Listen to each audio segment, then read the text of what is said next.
All right, let's look at what we have here.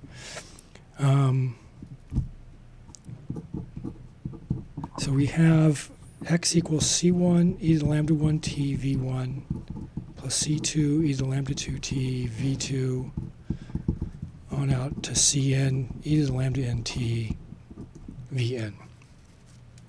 And we just decided that if I plug in t equals 0, that's going to be the same thing as taking a new vector, or a new matrix we call V, where the first column is the first eigenvector, second column is the second eigenvector, and we do this for every column. This time C1, C2, Cn. Question is can I extend this to work with my whole solution? And the answer is going to be yes.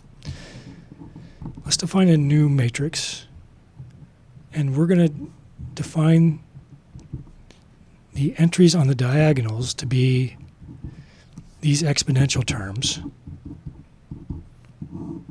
So the first diagonal is e to the lambda 1t, the second diagonal is e to the lambda 2t, all the way down, and every other entry in here is going to be a 0. And here's the thing. If I take v times L, so if I go across the first row, down the first column, I'll get v1 times this.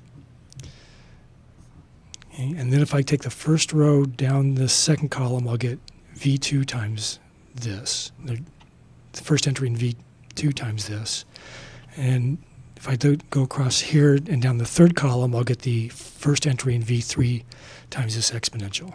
And that's going to be true all the way across.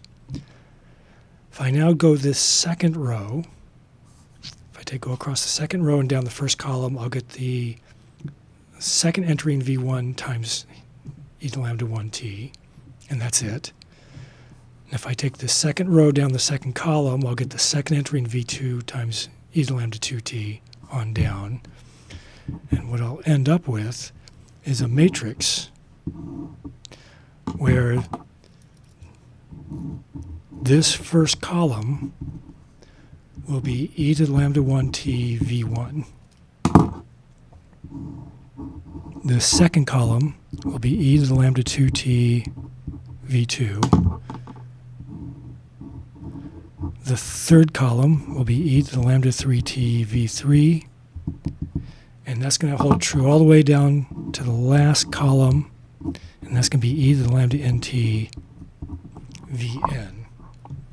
And just for the same reason that we had before then, if I take VL times C1, C2, Cn, this will be exactly equal to the x. So this means then that if I'm given a differential equation,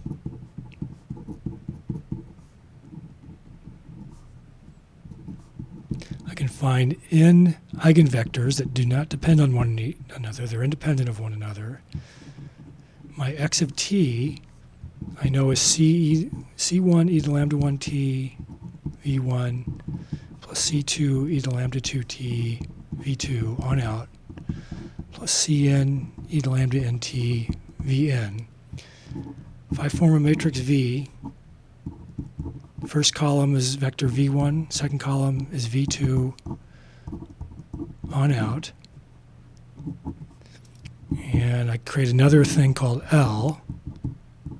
It's going to be all zeros except the diagonal entries. I can write my solution now as x equals VL times my unknown coefficients C1, C2, Cn. And I can immediately look at this and talk about the stability of this. So if the real part of any lambda is greater than 0, this thing is going to be unstable. If all real parts of all the lambdas are negative, it's going to be stable. And just as before, the imaginary parts are going to give us oscillations for exactly the same reason. So it's going to be really important to be able to look at these two matrices and figure out what this means about the long-term behavior of your solutions.